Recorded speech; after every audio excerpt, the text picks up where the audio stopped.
எனக்கு மிகவும் அன்பான நண்பு சகோதர சகோதரிகளே, ஒவ்வொரு நாளும் கர்த்தருடைய வார்த்தை சொல்லி உங்களை உற்சாகப்படுத்துவதில் அதிக மகிழ்ச்சி அடைகிறேன். மாறாத கர்த்தர் இந்த நாளிலும் உங்களை விடுதலையாக்க ஆசீர்வதிக்க கர்த்தர் நமக்கு கொடுத்திருக்கிற வாக்குத்தத்தம் என்ன என்று பார்ப்போம். அது 2 சாமுவேல் 16:14 சொல்லுகிறது, தங்கும் இடத்தில் சேர்ந்து இளைப்பாறினார்கள். தங்கும் இடத்தில் சேர்ந்து இளைப்பாறினார்கள். யார்? விடாய்த்திருந்தவர்கள், டயர்டாக இருந்தாங்களாம். அவங்கெல்லாம் தங்குற இடத்துக்கு வந்த உடனே இளைப்பாறினார்கள். இன்றைக்கி பாருங்கள், காலையில் வேலைக்கு கிளம்பி போகிறீங்க. நம்மளுடைய விருப்பமாக என்ன தெரியுமா? வீட்டுக்கு போனால் கொஞ்ச நேரம் ரெஸ்ட் எடுக்கலாம், வீட்டுக்கு போனால் கொஞ்ச நேரம் படுக்கலாம் அப்படின்னு சிலர் நீங்கள் யோசித்து கொண்டிருக்கலாம். பகல் முழுசும் அலைச்சல், வீட்டில் ராத்திரி தூங்குகிற நேரமாவது நிம்மதியாக தூங்கலாம் அப்படின்ற ஒரு விருப்பத்தோடு நீங்கள் உட்கார்ந்து கொண்டு இருக்கலாம். ஆனால் வீட்டிற்குள் வரும்பொழுது வேறு சில பிரச்சனைகள், வேறு சில போராட்டங்கள், வேறு சில நெருக்கங்கள் வரும்பொழுது இருக்கிற கொஞ்ச நெஞ்ச நிம்மதியும் போய் புலம்பலும் கஷ்டமும் நமக்கு அதிகரித்து கொண்டிருக்கிறது. எனவே சிலருக்கெல்லாம் பாருங்கள், எல்லா இடமும் சுற்றுறதுக்கு நேரம் வீட்டுக்குள்ளே வரக்கே பிடிக்காது, வீட்டுக்குள்ளே வரவே மாட்டாங்க, சுற்றிக்கிட்டே இருப்பாங்க.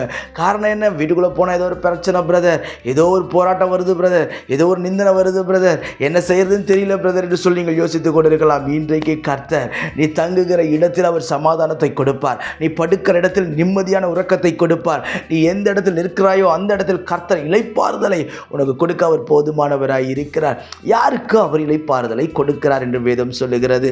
மத்தேயு 11:28 சொல்லுகிறது, வருத்தப்பட்டு பாரம் சுமக்கிறவர்களே நீங்கள் எல்லாரும் என்னிடத்தில் வாருங்கள், நான் உங்களுக்கு இளைப்பாறுதல் தருகிறேன் என்று சொல்லி இயேசு சொன்னார். ஒருவேளை வருத்தம், பாரம் இது ரெண்டு உங்களுடைய வாழ்க்கையில் இருக்கிறபடியினால் வாழ்க்கையில் சிரிப்பை நீங்கள் இழந்திருக்கலாம், சந்தோஷத்தை இழந்திருக்கலாம், உங்களுடைய பணத்தை இழந்திருக்கலாம், உங்களுடைய ஆசையை இழந்திருக்கலாம், உங்களுடைய உறவுகளை இழந்திருக்கலாம். இன்றைக்கு இந்த வருத்தம், பாரம் இது ரெண்டையும் கர்த்தர் உங்களுடைய கரத்திலே நிச்சயம் கொடுக்க அவர் போதுமானவராய் இருக்கிறார். இன்றைக்கு கர்த்தர் உங்களுடைய சூழ்நிலையை மாற்றுவார், உங்களை வாழ வைப்பார். உனக்கு முன்பாக இருக்கிற எல்லா இருளையும் அவர் வெளிச்சமாய் மாற்ற அவர் போதுமானவராய் இருக்கிறார். எனவேதான் இயேசு சொல்லுகிறார், வருத்தப்பட்டு பாரம் சுமக்கிறீர்கள் எல்லாரும் என்னிடத்தில் வாருங்கள், நான் உனக்கு என்ன செய்கிறேன்? இளைப்பாறுதலை கொடுக்கிறேன். உலகத்தில் சிலருக்கு இளைப்பாறுதல் வேண்டும் என்று சொல்லி குடிக்கு அடிமையாக இருக்கிறார்கள், சினிமாவுக்கு அடிமையாக இருக்கிறார்கள், போதைப் பொருட்களுக்கு அடிமையாக இருக்கிறார்கள். அதெல்லாம் நிலையானதல்ல. தேவ சமூகத்திற்கு வந்து நிலையான சமாதானத்தை கொடுப்பார். நீங்கள் ஒரு நாள் வெட்கப்பட்டு போவதே இல்லை. இன்றைக்கு இருக்கிற சந்தோஷம், சமாதானம் நிலைத்திருக்கும். நான் உங்களுக்கு ஜெபிக்கிறேன். பரலோக பிதாவே, இந்த வார்த்தையெல்லாம் கேட்கிற அன்பு சகோதர சகோதரி ஒவ்வொருவருக்கும் நான் ஜெபிக்கிறேன்.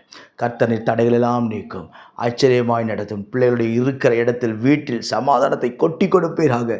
சமாதானத்தை இழந்திருக்கிற பிள்ளைகள் ஒவ்வொருடைய வாழ்க்கையிலும் ஆண்டவரே அப்பா சமாதானத்தை தாரும், ஒரு வெளிச்சம் இறங்கி வரட்டும் ஆண்டவரே. மகிமையான தெய்வம் மகிமையான காரியங்களை செய்து என் பிள்ளைகளை ஊன்ற கட்டிலை நிறுத்துவீராக. தடைகளெல்லாம் நீங்கட்டும், ஆச்சரியமாய் நடத்தும். இயேசுவின் நாமத்தில் ஜெபிக்கிறேன் ஜீவனுள்ள பிதாவே, ஆமென். God bless you. எனக்கு மிகவும் பிரியமான என் அன்பு சகோதர சகோதரிகளின் ஒவ்வொருவரையும் சந்திப்பதில் அதிக மகிழ்ச்சி அடைகிறேன்.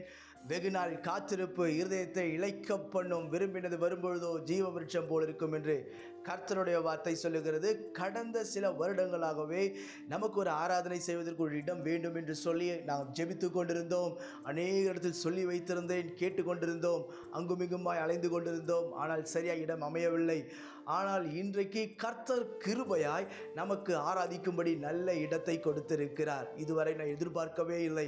ஆயத்தமாக்கப்பட்ட ஒரு மேல் வீட்டை கர்த்தர் நம்முடைய ஊழியம் நடத்தும்படி ஒவ்வொரு ஞாயிற்றுக்கிழமையும் மாலையில் 6 மணியிலிருந்து 8:30 மணி வரை நாம் இணைந்து கர்த்தரை ஆராதிக்க போகிறோம். பிரியமானவர்களே, என் அன்பு ஜனங்களே, நீங்கள் எந்த சபைக்கும் போகாத ஒரு ஆளாய் இருந்தால், நீங்கள் இயேசு யார் என்று அறிந்து கொள்ள வேண்டும் என்று விரும்பினால், ஒருவேளை வியாதி இருந்தால், பிரச்சனைகள் இருந்தால், கஷ்டங்கள் இருந்தால், துக்கங்கள் இருந்தால், உங்கள் யாவரையும் நான் அன்போடு வரவேற்கிறேன். உங்கள் ஒவ்வொருவருக்காகவும் ஜெபிக்க நான் காத்திருக்கிறேன். பிரியமானவர்களே, நம்முடைய இந்த யூடியூப் செய்தி மூலமாய் கர்த்தர் அநேக இருதயங்களை அசைத்து கொண்டிருக்கிறார். எனவே நீங்கள் இது அருகிலே யாராவது இருப்பீர் என்று சொன்னால், சென்னையில் இருப்பீர் என்று சொன்னால், உங்கள் யாவரையும் நான் அன்போடு வரவேற்கிறேன். நாம் இணைந்து கர்த்தரை ஆராதிப்போம், கர்த்தருடைய ராஜ்யத்தை கட்டுவோம். நான் இந்த வீடியோவில் இதை கீழே என்னுடைய அட்ரஸ் வருகிறது, அட்ரஸை எடுத்துக்கொள்ளுங்கள். என்னுடைய ஃபோன் நம்பர் வருகிறது. இன்னும் உங்களுக்கு ஏதாவது டீட்டெயில்ஸ் வேண்டும், இதோடைய காண்டாக்ட் பண்ண உங்களுக்கு ஏதாவது டீட்டெயில்ஸ் வேண்டும் என்று சொன்னால் நீங்கள் தயவாய் தொடர்பு கொள்ளுங்கள்.